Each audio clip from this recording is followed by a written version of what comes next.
credo, agora vai. Galerinha, dilatação térmica, cara, ela tem um papel tão importante na vida da gente que a gente não tem consciência, né, de como isso é perigoso se não for estudado pelas pessoas que produzem os equipamentos pra gente, né, que pensam no nosso dia a dia. Desde as coisas mais idiotas, por exemplo, como isso aqui, ó. Isso aqui, ó. O cara que criou essa coisinha entre o azulejo, ele tinha que ter uma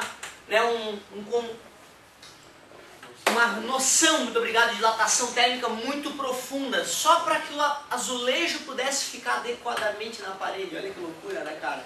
Certo? A gente não tem noção, né, de que naquele azulejo tem muita física e matemática embutida. Por que isso? Porque no verão, esse azulejo aumenta de temperatura. E tu sabe que a temperatura mede... E aí, quando começa a chegar o verão, a molécula que estava vibrando assim, começa a vibrar assim, ó. E aí a eletrosfera do átomo aumenta, a molécula, como é feita de átomos, ocupa um espaço maior e o azulejo cresce.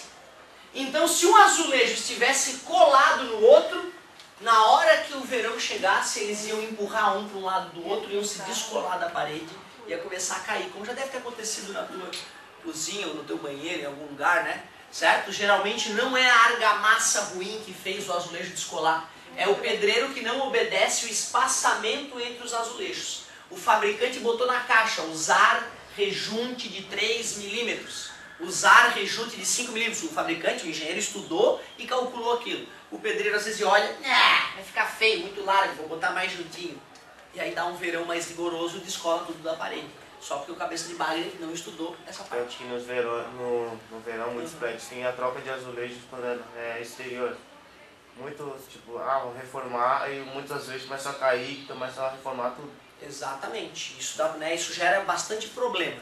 Agora, isso não é nada, né, descolar o azulejo, né, não vai ter grandes problemas. Agora imagina uma estrada de ferro, uma estrada férrea. Já perceberam, né, que quando a locomotiva passa entre uma seção e outra da estrada, ela faz um barulhinho, né? É passando entre os espaços que tem os trilhos. Porque mesmo que os trilhos não são soldados uns nos outros, por causa da dilatação térmica, sem dúvida. Tu imagina, tu constrói uma estrada no inverno, chega no verão, a estrada vai aumentar quilômetros às vezes, uma estrada gigantesca, né? Ela pode chegar a aumentar mais de 1000 metros de um ponto ao outro. Para onde é que esses 1000 metros de estrada a mais vão se estão um trilho soldado no outro? Mas se tu deixar, né, alguns centímetrozinhos, um centímetrozinho de um trilho para o outro ao longo de milhares de quilômetros de estrada, aí cada trilho vai poder crescer o seu pouquinho sem causar problemas. Mas tem um caso famoso de um engenheiro projetou uma estrada nos Estados Unidos para até acho 45 graus de temperatura. O verão, o maior verão que tinha dado lá era 40 graus, ele pensou, né, nunca vai dar 45. Deu 46, perderam a estrada toda, milhões e milhões de dólares jogados fora, porque o cabeça de bagre não botou uma margem de segurança razoável. Então tu vê, às vezes tem impactos negativos na vida das pessoas, esse tipo de coisa. Talvez o maior exemplo de dilatação térmica, o mais bizarro, seja o da Challenger. Quando a Challenger foi lançada, né, primeiro que o lançamento já é uma coisa bilionária, né, lançar um foguete, botar alguma coisa em órbita é algo bilionário, vai milhões e milhões em combustível de foguete, certo? E aí tem lá anos e anos de pesquisa dentro daquela nave, porque muitas pessoas passaram anos estudando para poder lançar uma pesquisa que vai se desenrolar no espaço, certo? Orbitando a Terra. Além do mais, tem pessoas dentro daquela nave, e pessoas da melhor qualidade, pessoas estudadas a vida toda para poder estar lá. E aí, no dia do lançamento, está a alguns graus mais frio do que o planejado. Muitos ligam uns para os outros para verificar se está tudo ok. Fizeram os cálculos. Libera. Foi mais ou menos assim que aconteceu. Estava um pouquinho mais frio do que o esperado. Foi lançada a nave. De repente, explode $1 bilhão no ar. 8 pessoas morrem. 10 anos de pesquisa jogado fora. Sabe por quê? Porque a borrachinha que veda o tanque de combustível estava um pouco menor do que o esperado e com a vibração vazou combustível. Brincadeira, né, cara? Dilatação térmica, olha a encrenca, certo? Então vai desde o nosso dia a dia, quando a gente atravessa a ponte e percebe aquelas grades, né, emendando a ponte uma na outra. Aquela grade é para a ponte poder crescer no verão, encolher no inverno, e não quebrar, certo? Aliás, só um lado da ponte é chumbado no chão. O outro lado da ponte nunca é apoiado no chão, nunca é fixado no chão, ele é colocado sobre rolos. Então tem um lado da ponte que pode realmente deslizar no chão, olha que loucura. Toda a ponte tem que ser assim, tu nunca chumba os dois lados de uma ponte, certo? Senão a dilatação térmica pode destruir ela na mudança de estação. Loucura, né, cara? Vocês não têm noção. Eu cheguei até a contar pra vocês do Learjet, né, daquele parafuso do Learjet, não contei pra vocês? Não contei? Cara, assim, ó, tem algumas situações técnicas na indústria que não dá nem pra acreditar. Dois exemplos muito loucos de dilatação térmica no dia a dia das indústrias. Primeiro, usina nuclear. Uma usina nuclear, ela usa água aquecida por fissão nuclear, né? Então aquela água já fica contaminada com radiação e tu passa essa água dentro de uma turbina, tipo uma turbina de avião, só que do tamanho dessa sala, certo? É um relógio suíço desse tamanho, mais ou menos isso é uma turbina de uma usina, certo? E aí, depois de 20 anos aquela turbina funcionando, tu tem que trocar a turbina. Ou às vezes o engenheiro projetou uma turbina que dá 0,5% melhor aproveitamento de energia. Aí já vale a pena trocar a turbina, porque esse 0,5% em um ano, né, paga a operação milionária de troca de turbina. Só que o reator atômico, galera, ele tem uma carapaça que também é um pouquinho maior que essa sala, uma carapaça, sei lá, de umas 100 toneladas que vem aqui em cima dele, certo? Essa capa que segura a turbina, ela é parafusada com parafusos que cada um tem uns 10 quilos, um parafuso desse tamanho. Tu imagina a chave para trocar isso, né? E aí tem lá então só cara fera fazendo a manutenção. Como é que solta esse parafuso de 10 quilos? Primeiro tu pega um maçarico, certo? E coloca dentro da porca, para esquentar a porca. Aí a porca fica lá esquentando uns 10 minutinhos, aí ela cresceu. Como ela cresceu, ela fica frouxa. Aí tu consegue botar a chave especial e uns 3 caras torcer aquela porca até tirar. Né? E são, sei lá, umas 20 porcas dessa de 10 quilos, são duplas, né? Uma em cima da outra, nessa carapaça. Então tu vê, sem a dilatação, tu nem bota e nem tira a porca do reator nuclear. Certo? Porque ela é feita de uma maneira tal que depois que a porca foi apertada quente, depois que ela esfria, ela fica espremida de um jeito que não tira mais. A não ser que volte a aquecê-la. Olha que legal. Agora, a mais bizarra que eu vi esses dias foi a do Learjet. O Learjet, para quem não sabe, é aquele jato que as celebridades têm aí, né? Aquele jato particular que as celebridades que vocês conhecem vão para baixo e para cima, né? O seu Lear projetou, o John Lear projetou então esse jato, né? Que é um jato, sei lá, custa acho que uns 45 milhões para tu ter o teu jato, certo? E na construção desse jato tem um momento muito interessante, que é quando eles aparafusam as duas partes, as duas fuselagens, a metade direita e a metade esquerda da fuselagem, onde estão grudadas as asas. Vai lá o cara, né, a galera pega os guindastezinhos, coloca uma parte do lado da outra e vem um parafuso de $500 de uma fábrica especial. Ele vem congelado em nitrogênio líquido, a menos 194 graus Celsius ele vem esse parafuso, custa $500 o parafuso. E o técnico que é especializado em colocar esse parafuso no lugar, ele tem 14 segundos para instalar o parafuso. Se ele instalar em 15 segundos, eles têm que tirar o parafuso e mandar encomendar outro e atrasar toda a produção. Tem 2 fiscais olhando ele apertar o parafuso.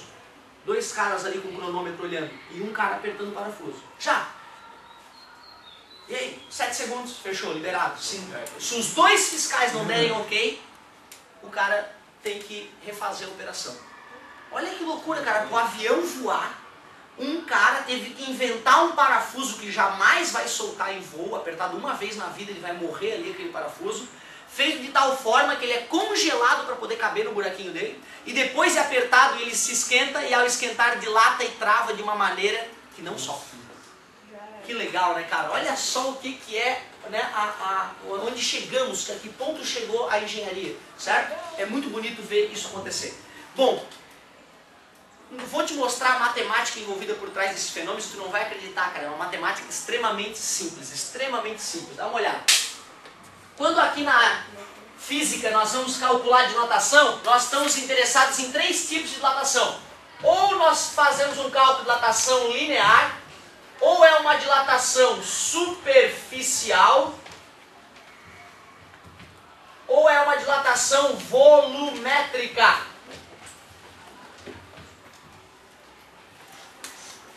Uma dilatação linear, galera, por exemplo, imagina que tens uma barra de alumínio. Aí tu vai lá e bota ela no forno. Quando ela esquentar, ela vai aumentar ou diminuir de tamanho? vai aumentar, foi o que eu te falei, né? Ela vai aumentar de tamanho. Se eu medir o novo tamanho dela, vai dar um pouquinho maior que o tamanho inicial, que eu chamei de L0. Ô professor, por que L? Porque no inglês comprimento é left, não é isso? Então a gente vai usar L, porque o mundo inteiro usa L. Como é que será que eu posso calcular o quanto aumentou essa barrinha de alumínio? O delta L, como é que será que eu posso calcular esse delta L? Olha que legal, cara, não falei nada, tu intuitivamente sacou. Calcular uma variação é final menos inicial. Simples a ideia, né? Só que se eu pego o material no fim, o material no início, faço as medições e depois subtraio, eu estou medindo na prática a dilatação, né? Eu não quero isso, eu quero aprender a calcular a dilatação antes dela ocorrer. É isso que eu quero, uma fórmula matemática para calcular a dilatação. Se eu estivesse interessado em uma dilatação superficial, eu mediria a superfície, por exemplo, do azulejo antes, bota no forno, o azulejo cresceu. Eu meço a superfície do azulejo depois, e se eu quiser saber o quanto dilatou, que é essa partezinha aqui a mais que cresceu, o que eu faço? Delta S, variação de superfície. Muito obrigado. Brincadeira, né, cara? Light por enquanto, né? Imagina que tu tá na indústria aquecendo um tonel de algum tipo de líquido e esqueceu, passou da temperatura e aí transbordou. Ou não estava cheio o potinho, né, e depois que tu aqueceu, o potinho ficou cheio. Tinha um certo volume inicial V0, tem um volume final V. Como é que eu calculo o delta V? Isso, só não dorme. V menos V0. Tá beleza? Mas não é isso que eu quero, é óbvio, né? Eu não quero te ensinar a calcular a variação. Isso tu já tá careca de saber, final menos inicial. Mas o potinho também, então, crescer. Parabéns, garoto. É por isso que daqui a pouco nós vamos estudar dilatação aparente. Ou seja, o que transborda não é o quanto o líquido cresceu. Porque o potinho também cresceu junto, mas fica entre nós para os colegas não ficarem chateados. Galerinha, olha só. O negócio é, eu preciso de uma maneira, de uma fórmula matemática para calcular o quanto alguém cresce em comprimento, o quanto uma superfície aumenta, ou o quanto o volume de um corpo aumenta ao ser aquecido, ou diminui ao ser resfriado, né? Porque se dilata quando aquece, quando resfria, encolhe, né? Concorda comigo? Senão o prédio estaria maior a cada ano, né? E não é assim, o prédio cresce no verão e encolhe no inverno. Certo? A Torre Eiffel cresce uns 30 centímetros do inverno para o verão. O Empire State Building cresce 1 metro do inverno para o verão. Loucura, né? E o prédio de Santa Catarina? Ah, sei lá, deve crescer uns 10 centímetros, né? Um prédio bem menor. Certo? Então, depende da substância. Ah, que bonito! É isso que eu precisava. Quando eu te informo que a Torre Eiffel aumenta 30 centímetros, que o Empire State Building, que já foi um dos maiores prédios do mundo, chega a aumentar 1 metro do inverno para o verão, e o prédio do Colégio Santa Catarina aumenta uns 10 centímetros do inverno para o verão, talvez menos, é porque o tamanho influencia. Claro, um cara maior não tem mais átomos. Cada átomo não dá a sua enxadinha. Então o cara que tem mais átomos tem uma dilatação maior. Então vai depender do L0. Vai depender do L0. S0. Meu Deus, é tudo igual. É tudo igual, matemática é toda muito simples. E a moça deu uma dica muito importante. É claro que o material influencia. Afinal, aquecer ouro não deve ser igual a aquecer bosta de vaca. Lembra? Ah, fazia tempo que ela não aparecia. É isso aí. Ou seja, se tu pegar uma barra de alumínio, uma barra de isopor, uma barra de concreto e esquentar todas do mesmo tamanho, e esquentar da mesma variação de temperatura, cada uma vai ter a sua dilatação. E aí nós vamos usar uma letrinha grega para representar essa característica do material.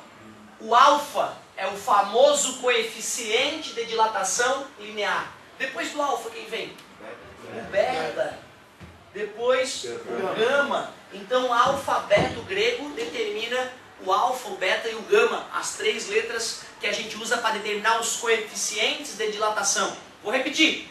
Coeficiente de dilatação linear. Fala para mim, por favor. Coeficiente de dilatação ou... Ah, credo, tu viu? Tu nunca tinha visto isso na tua vida. Eu nem falei o nome deles. Tu sozinho encaixou as coisas aí e percebeu que o nome não podia ser diferente. É assim que é o ser humano. O ser humano é bom de entender as coisas. Show de bola. E já que a dilatação é térmica, o que está faltando? Temperatura não. Variação de Isso, o que importa é a mudança de temperatura que o cara vai sofrer. Fechou, amigo? Tá aí, ó. Quer calcular o quanto uma barra de aço cresceu? Pega o tamanho inicial, pega o coeficiente de dilatação linear do aço e multiplica pela variação de temperatura. Puf. Aí tu vai descobrir o quanto ela cresceu. E se tu quiser o tamanho final? Pega o inicial mais final. Pode ser, usa a fórmula do ΔL. Ou pensa, né? Se a barra tinha 100 metros e cresceu 1, foi para quanto? É só pegar o tamanho inicial e somar a variação que ela sofreu. Certo? Se ela encolher, a variação já vai dar negativa, te mostrando que tens aqui diminuir, sem problema. Bom, claro que eu já vou fazer uns exemplos para vocês aí, né? Para tu ver como não tem nenhum mistério. Última informaçãozinha então. Quando o cara vai calcular o coeficiente de dilatação linear de um material, ele percebe que quando vai calcular o beta dá o dobro e quando vai calcular o gama dá o triplo. Para todo material. Para todo material, o beta é sempre alfa. Faz sentido, né? Uma dilatação superficial não ocorre em duas dimensões? A dilatação linear não ocorre em uma só? E uma dilatação volumétrica tem quantas dimensões? Por isso que o gama 3 alfa. Só que na engenharia, em casos normais, tu pode usar essa informação que eu estou te dando. Só que se tu vai, por exemplo, participar do lançamento da Challenger, não. Aí tu não pode usar essa aproximação, porque não é uma aproximação exata. Não é algo exato, não é uma igualdade, é uma aproximação, na verdade. Eu só estou te informando isso caso apareça lá no vestibular. Podemos dizer que o coeficiente de dilatação superficial é exatamente igual ao dobro do coeficiente de dilatação linear. Falso, não. Tá? É só para esse tipo de questão que eu estou te informando isso. Na prática, tu sempre pode calcular usando aquela ideia. Aliás, às vezes no vestibular essa ideia não aparece assim, ela aparece assim, ó. Alfa sobre 1 é aproximadamente igual a beta sobre 2, que é aproximadamente igual a gama sobre 3. Tu concorda que aqui eu tenho a mesma informação que aqui e aqui? Né? Se tu iguala essas duas, faz cruz credo, dá a primeira, não é? Se tu iguala a primeira com a última, cruz credo, fica igual a essa segunda. E o bacana desse jeito, tu já pode igualar beta e gama, né? Eu já vi em questão de vestibular o cara dar o beta e pedir o gama, certo? Só que aí, claro, podia ter calculado o alfa, né, para migrar de um para o outro, mas com essa formulazinha fica bem mais rápido. Tá bom, fala, querido. Se no vestibular eles não disserem isso, a gente não poderia usar essa forma? Tipo, se eles não disserem... Não, tu pode usar. Essa informação no ensino médio tu vai poder sempre usar. Só tem que saber que não é exatamente igual para a questão teórica, tá? Mas sempre vai poder usar, pode ficar tranquilo, tá? Fala, querido. Mas como que o material se dilataria em uma ou duas dimensões se ele tem 3? Ótima pergunta, cara. Essa é uma questão muito interessante. Isso é uma coisa que a gente sempre acaba citando em algum momento. Parabéns, cara. Muito bacana a tua colocação. É verdade, o mundo é tridimensional. O mundo é tridimensional. Tudo dilata nas 3 dimensões. Tudo sofre sempre dilatação volumétrica. O amigo tem razão. Porém, eu posso simplesmente estar interessado o quanto ele aumenta em uma direção só. Aí eu falo, dane-se as outras. E calculo só para uma. Certo? Então tens razão, todo material dilata nas 3 dimensões. Mas, por exemplo, o fio. Percebam o fio do poste agora quando chegar o inverno. E depois percebam como é que ele está no verão. Tu vai perceber que agora no inverno ele está mais esticado e no verão ele fica mais solto. Certo? Beleza? Tu acha que o engenheiro vai se preocupar no quanto vai aumentar a espessura do fio do inverno para o verão? Não, né? O fio não vai crescer a ponto de ficar grosso e atrapalhar o trânsito. Não é isso? Concordas comigo? Agora, o perigo para o engenheiro é ele colocar o fio apertado demais no verão, chegar ao inverno, partir o fio e aquela quadra toda ficar 2 dias sem luz. Certo? Esse é o problema. Beleza? Então o engenheiro, nessa hora de calcular a quantidade de fio que vai numa quadra, ele faz um cálculo de que tipo? Linear. Ele não está interessado em que volume o fio vai ocupar, né? O fio não vai ficar tão, né, mais grosso assim, beleza? Então, nesse caso, o engenheiro esquece que o fio vai ficar grosso, ele só quer saber o quanto vai aumentar em comprimento. Se, por exemplo, o cara vai calcular, imagina que aqui é azulejo no chão. Tu acha que o engenheiro precisa se preocupar o quanto o azulejo vai crescer para cima? Não, não vai nos espremer contra o teto. Concordas comigo? Beleza? E mesmo que crescesse um montão, uma maior preocupação talvez seria na porta. Então qual é a preocupação? É que o azulejo está ocupando toda a superfície da sala. A preocupação é que área vai precisar para ele poder dilatar no verão. E aí então é um cálculo de que tipo? Superficial. O engenheiro, quando determinou a distância entre os azulejos, né, a espessura do rejunte flexível, é o nome daquele carinha ali. Rejunte flexível. Rejunte porque ele é o rejunte, né, que junta as partes. E flexível porque ele tem que ser flexível para poder absorver a dilatação do azulejo. Beleza? Então é tipo de um polímero aquilo ali. Por isso que nos Estados Unidos, quando está muito frio, os Swiss Parking, daí acontece deles ficarem um dia sem dia sem energia, por causa daquela dilatação linear que você falou. Não, porque isso se resolve. Isso aqui se resolve. Deve ser outro motivo. Tá? Deve ser outro motivo. Isso aí é fácil de resolver. Na Alemanha, por exemplo, eles nem botam abaulado, eles botam esticado. Eles botam esticado assim e botam uma roldana e um pezinho tensionando o fio. Assim, quando o fio encolhe, o pezinho sobe. Quando esquenta, o pezinho desce e o fio está sempre esticadinho. Imagina quantos quilômetros de fio ele não economiza com essa brincadeira. Aqui no Brasil não, eles botam bem grandão. Eu me lembro de um dia que agora que eu entendi, tipo, eu colocar uma pizza numa forma retangular e ela não cabia quando eu coloquei, daí quando eu tirei ela tava lá dentro. Sobrando. Uhum. Isso é bacana. Então mostra que a forma, né, depois que ele colocou no forno, ela dilatou. E aí a pizza conseguiu se assentar no fundo da forma. Legal a colocação, interessante. Galerinha, olha só. Dilatação volumétrica. Tu imagina o Brasil, a Petrobras, vai lá e extrai um navio de petróleo aqui em águas quentes do Atlântico e calcula lá, foram extraídos tantos milhões de litros. E aí vai vender para um cara que vai receber isso no Pacífico, que é águas geladas. Tu imagina se o engenheiro não calcula quantos litros vão desaparecer do navio. Né? Imagina o prejuízo, é um prejuízo que não paga o salário dele de repente durante um bom tempo. Né? Então tu vê, o engenheiro tem que prever quanto que vai chegar no meu comprador, não quanto que vai sair aqui. Né? O meu comprador está interessado em ver quanto que vai chegar lá. Então ele já prevê, a temperatura na região lá na chegada vai ser tanto. Ele vai lá e calcula para ver qual é o volume de fato que o cara vai receber. E vai usar isso até para definir o preço, né? Concordas comigo? Certo? Ele não vai fazer o preço, fazer os cálculos dele com petróleo aquecido e vender o petróleo frio. Né? Ele já calcula quanto que ele vai ter na hora de vender. Senão pode dar um prejuízo de algumas centenas de milhares de dólares. Porque na hora de a gasolina começar a atividade vai expandir de novo e vai aumentar o volume. Então, E esse é bem isso mesmo. E nessa história de frete de navio é bem delicado. O comprador geralmente paga metade e depois que o navio foi carregado e está em viagem, ele deposita a outra metade. Então vai lá, paga 1,5 milhão, né? Na primeira metade do frete, depois mais 1,5 milhão na segunda metade do frete. Aí quando o frete chega lá, ele faz um cálculo para ver se está tudo ok. E se dá diferença, ele ou paga mais ou pede dinheiro de volta. Meu pai trabalha com esse tipo de coisa e ele me falou que esses dias, num dos navios que eles estavam negociando, a empresa tomou uma devolução de $100 e poucos mil. Imagina, a tua empresa de repente tem que devolver para o comprador $130 mil porque lá na chegada deu alguma coisa errada fora do esperado. Né? É uma coisa que tem que ser calculado, né, na ponta do lápis para não dar problema. Show de bola. Então, no caso de um navio cheio de petróleo, qual é o tipo de datação que a gente calcula? Volumétrica, que o importante é o volume do navio. Parabéns, cara. Gostei de ver a colocação. Enriqueceu a aula. Galerinha, vou fazer o seguinte, vou fazer um exemplo para vocês e vou te botar para trabalhar, que é o que importa. Galerinha, olha só. A colega, esses dias numa sala de aula, uma aluna falou da Torre Eiffel, né, quanto que dilatava. Eu sempre falei uns 30 centímetros, mas como ela fala outro número, eu fiquei com medo de estar errado. Então eu vou procurar na internet o tamanho da Torre Eiffel e o coeficiente de dilatação do aço, para a gente calcular o quanto a Torre Eiffel cresce do inverno para o verão. Então vamos lá. então toda questão vai ter coeficiente. Sim, vai ter tudo.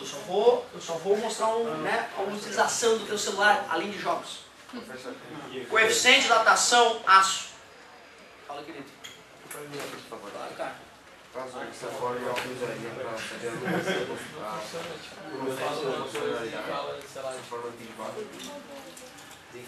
Não, esse aí é o alfa, ele isolou o alfa. Subir é o constante. Entre quem e quem? Entre o L, que seria a linear, e a variação. Legal. Ó, galera, bacana a colocação do colega. Só vou citar isso então antes do exemplo. Às vezes o cara olha a apostila e dá a impressão de que é tudo muito mais difícil estudando pelo livro. Não é isso, galera. É na verdade que a gente tem que ler com calma e mais de uma vez. Quando quer estudar por um livro sem professor, fica um pouco mais difícil no começo, quando tu ainda não te acostumou. Mas pensa bem, a fórmula que a apostila usa é igual à nossa, só que ela isolou o alfa. Pegou esses dois números que estão multiplicando e passou. Vai ficar assim, ó. A alfa é igual o delta L sobre L0 vezes delta T. Aí, exatamente o cara olhando isso, fica difícil de pensar, né? Mas por que é esse alfa? Eu acho melhor lembrar que a dilatação depende do tamanho inicial, que é o tipo de material, o tipo de material. Fica muito mais lógico. Só que é bacana olhar para cá para tu, por exemplo, entender qual é a unidade do coeficiente de dilatação. Como é que se mede comprimento, galera? Metro. Como é que se mede comprimento? Metro. Como é que se mede temperatura? Grau Celsius. Corta metro com metro. Olha qual é a unidade do coeficiente de dilatação. 1 sobre grau Celsius. Ficou horrível, né?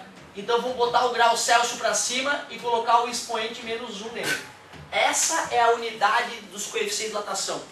2,5 vezes 10 na menos 6 graus Celsius na menos 1. Certo? Então bacana, aproveitamos e fizemos a análise dimensional da continha. Tá? Após o recreio eu faço um exemplo para vocês. Desculpa a demora. Obrigado pela dica, tá?